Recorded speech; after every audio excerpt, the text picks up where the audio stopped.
Si j'ai écrit Hugo et les rois, c'est tout simplement qu'Hugo, c'est moi quand j'étais petite, c'est-à-dire une vraie souffrance à l'école, une vraie incompréhension de l'orthographe, de la grammaire, tout était mélangé.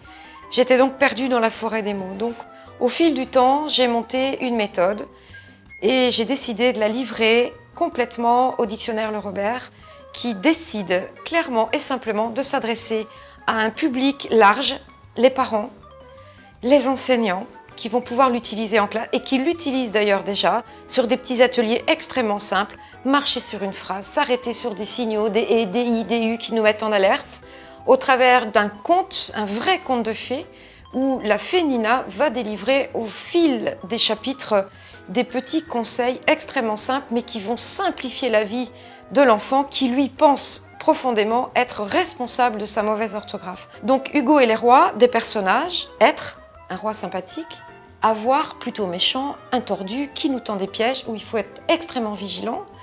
Quelquefois ils se battent tous les deux. Rentrent en scène des personnages nouveaux qui sont troglottants, qui lui va nous dire « mais c'est tout simple, un mot qui se termine en « et » précédé de « là ».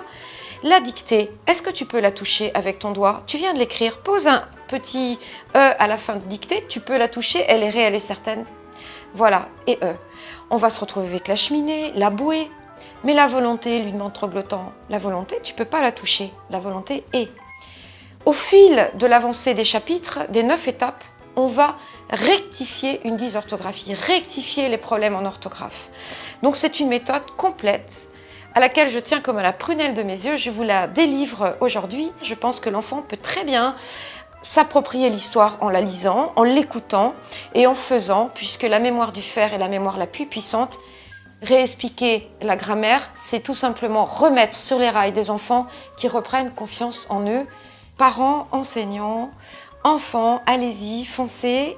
Hugo et les rois, c'est la méthode qui va vous sortir de là.